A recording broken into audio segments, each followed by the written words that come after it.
fourth sin, which is sin of the tongue.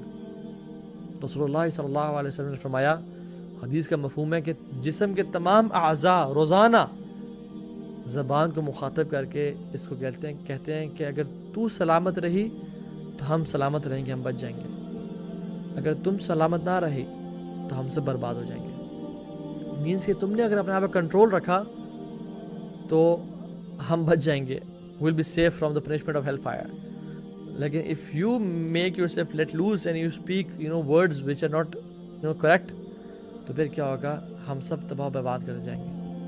کیونکہ قیامت کے دن اور بلکہ جہنم میں جو اکثریت لوگوں کو لے جانے والی جو چیزیں ہیں نا، وہ دو ہیں، ایک پرائیویٹ پارٹس اور ایک زبان. what is between the jaws and what is between the thighs. یہ اکثریت لوگوں کو جہنم میں لے جانے والی چیزیں ہوں گی. امیجن ہم تو اس بارے میں پرواہ ہی نہیں کرتے. ابو بکر صدیق اپنی زبان کو ایک دفعہ پکڑ کے کھینچ رہے تھے اور کہہ رہے تھے کہ اگر تو سیدھی رہی تو میں بچ جاؤں گا، اور اگر تو سیدھی نہ رہی تو میں برباد ہو جاؤں گا. حدیث میں کیا آتا ہے، ایک شخص اپنی زبان سے کوئی ایسا لفظ بولتا ہے، پورا کلمہ، پورا جو ہے نا ورڈ نہیں، پورا سینٹینس نہیں، ایک لفظ بولتا ہے جو کہ اس کو 70 سال جہنم میں گھسیٹ دیتا ہے.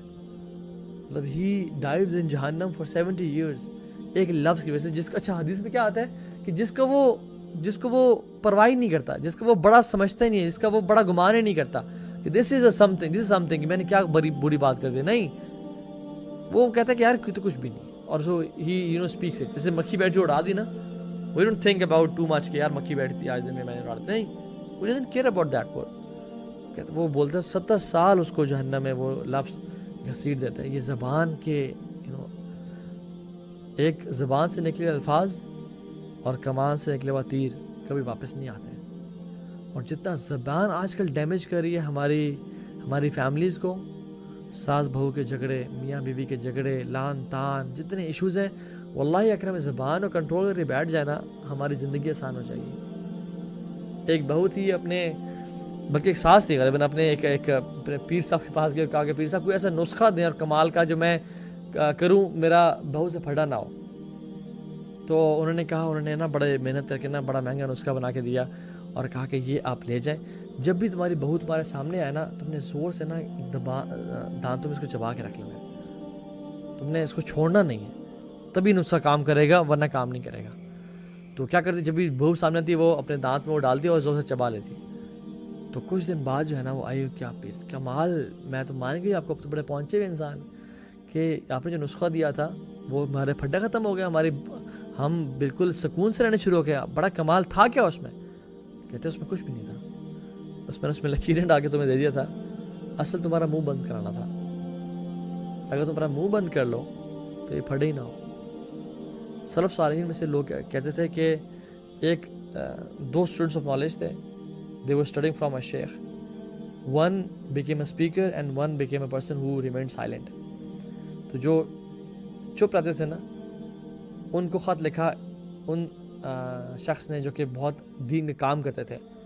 He used to spread the knowledge of دین. اور کہتے ہیں کہ اپنے دوستوں کے جتنا زبان نے مجھے فائدہ پہنچایا ہے نا، کسی اور چیز نے فائدہ نہیں پہنچایا. اور دوسرے نے ان کو خط لکھا کہ جتنا زبان کو روکنے نے مجھے فائدہ پہنچایا ہے نا، کسی اور چیز نے مجھے فائدہ نہیں پہنچایا. کیونکہ من یؤمن باللہ والیوم الآخر فلیقل خیرا او لیصمت.